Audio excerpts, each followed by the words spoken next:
This is a standard calibration target that you might use in the OpenCV library, for example. You can also use this one with circles. And the idea is that this black square here is the world origin. So X and Y and Z coming out of the page. Now, if you took a picture of this, you couldn't calibrate it because I bent it. And so all these nice straight lines are completely wrecked. But the idea is there. You put this on something flat, hopefully, really flat. You take some pictures of it, and then you know where your camera was relative to this, because you know what size these squares are, and the fact that all these lines should be straight. So if that were flipped upside down, I'm looking at it now, it wouldn't work, would it? Well, it would. It's just because it's not symmetrical, because there's white corners here and black corners here. So the lower black corner is always the origin.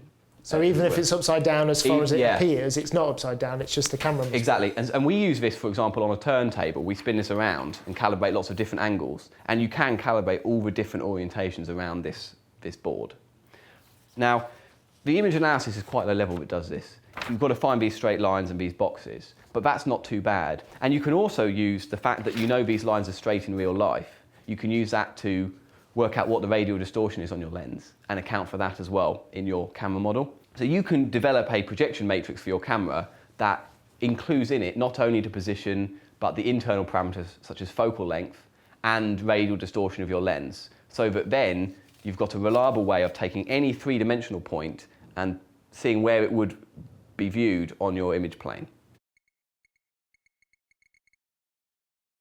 So the only question I would probably have is, what if it's out of the range of that sensor? Is that just, okay, well, we can't do that one? Yeah, so there are going to be points in this image that when you project them, you can't find a good match in this image because they've either become occluded or they've moved outside of the image. You have to have techniques in your reconstruction algorithm that will detect this. Maybe flag up the occluded pixels. Finding the occluded pixels is hard, and there are approaches based on this, where they not only try and find what we call the disparity map, the difference between this X and this X, so that we can find out how far away something is. They find the optimal disparity map for a whole image and also mark the occluded ones in the left and right views, because that's very important. So I'm thinking of kind of like a kind of real-world person wondering how this might work with eyes. Example might be they've walked close to a wall and the wall is in front of one of their eyes but not the other, or partially in front, and therefore you can't actually. And actually that leads on to an interesting point, which is that, of course, our eyes, for the most part, face forwards and are kind of predictable. They're both in the same place, kind of pointing this direction, which makes the reconstruction problem a little bit easier. Which is why when you cross your eyes, suddenly that maths is thrown off and your brain can't reconstruct that 3D. So one technique that's often used, and I'll have to get a new sheet, one technique that's often used is called image rectification. What we can do is we can rotate these images around so that they're both facing the same direction, and that makes this epipolar line straight and flat, and that's much easier. So I'll just show you that. We have just like before, we have some points out here in the world that we're reconstructing, and we have our image here and our image here. Now, it would be easier for us mathematically if these images were exactly parallel to each other, because then the stereo correspondence problem is less a case of these angled epipolar lines and more just looking left and right, which is nice and convenient. So if we produce a pretend image plane here,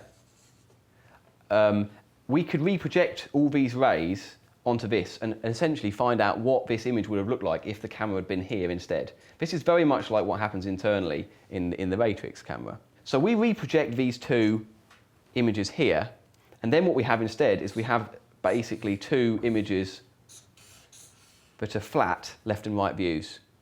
And now, because of the way epipolar geometry works, is this x1 here is going to be along the horizontal line at the exact same position in this image here, because we've rotated these views around so that now this epipolar line is flat. And this epipolar line, conveniently enough, intersects our pixel line. So now all we do is we take the same row of pixels in this image and we just look left and right some amount and find the optimal correspondence. And that will hopefully be our disparity. And if we're looking for that black and white checkerboard example that you've got there, then hopefully that's pretty straightforward because we know what we're looking for. Yes, although actually in this case you don't necessarily need multiple views, because this is such a known object. We can calculate the 3D position of the camera relative to this object without any other cameras involved. This can calibrate any number of cameras, 2, 1, 100, as long as they can all see the whole of the object. This correspondence problem is more for things where we don't know what the object is. It could be a checkerboard, but it could also be a checkerboard but slightly a different shape and very confusing. And so we have to do much more advanced correspondence. But with doing that you've just said there, effectively it's just a question of looking left and right along that red line and saying, okay, we think this is it, and if it is, it's this far away. Yes. So intuitively, if you hold your hands up and you close one eye and open the other eye, and I like when I do this because then everyone at home does it as well, the hand in front will move more than the hand behind because it's closer to your eyes. So the disparity between your left and right eyes is in some way a proxy for how far away something is, and that's exactly what we do here. So we aren't concerned, at this point, we aren't concerned with how many millimetres that means. We're just concerned with what's in front of what else. And so we can say that if something moves more, it's closer. And if something moves less, it's further away. And so we do this for all pixels, and we build up something called a disparity map, which is akin to an RGBD image, a RGB image with depth as well. And then, of course, you can do loads of things with that. There are things like Kinect sensors out there now and various depth sensing things that we know about and we've perhaps touched upon before. Why would you do this instead? So a couple of reasons. One is you like the challenge. So the Kinect sensor, for example, the first generation Kinect sensor uses IR, which means that it gets completely flooded with IR when you go outside, so it doesn't work. So it's quite a constrained problem. The idea being we can build bespoke hardware to solve a certain problem because we know that problem will be going on in your lounge and it be controlled.